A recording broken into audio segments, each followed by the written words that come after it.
नमस्कार। Political pitch में आप सभी लोगों का स्वागत है।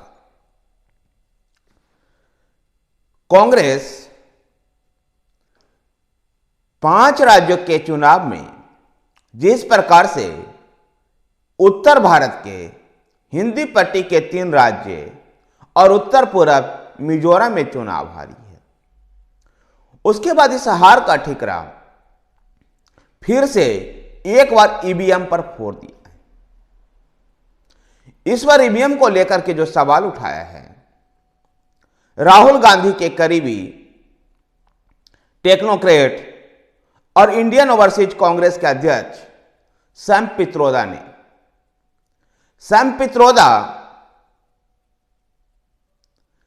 ने यहां तक कह दिया है कि भारत के राजनीतिक दलों को अब चुनाव बहिष्कार के बारे में सोचना चाहिए, क्योंकि ईवीएम इलेक्ट्रॉनिक वोटिंग मशीन से निष्पक्ष और स्वतंत्र चुनाव नहीं हो पा रहा है।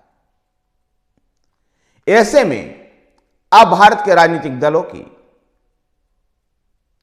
चुनाव बहिष्कार के बारे में सोचना चाहिए और उन्होंने कहा कि जल्द ही अंतर्राष्ट्रीय विशेषज्ञों के साथ मैं इस बात को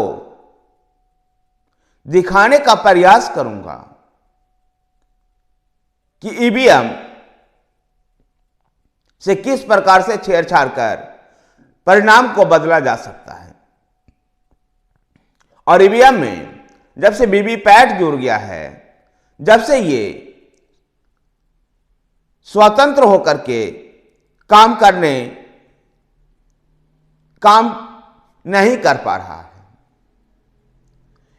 ईवीएम पर इस समय विश्वास का संकट है और ऐसे में चुनाव आयोग को पुराने तरीके से मतदान करवाना चाहिए, चुनाव करवाना चाहिए।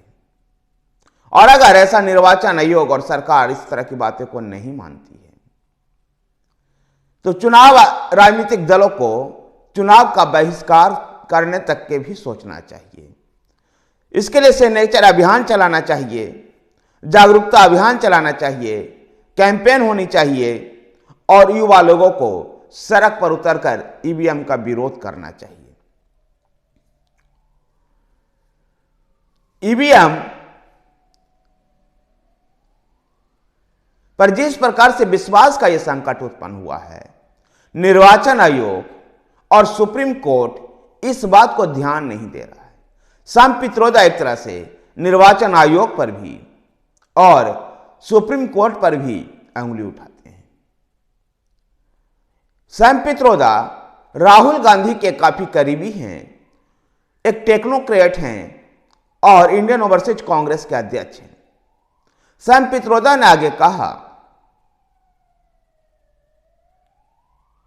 कि 2019 में अमेठी से राहुल गांधी की हार बिना ईवीएम के छेड़छाड़ किए बिना संभव नहीं हो सकती थी। यह विश्वास ही नहीं किया जा सकता है कि 2019 में राहुल गांधी बिना ईवीएम के छेड़छाड़ किए चुनाव हार गए।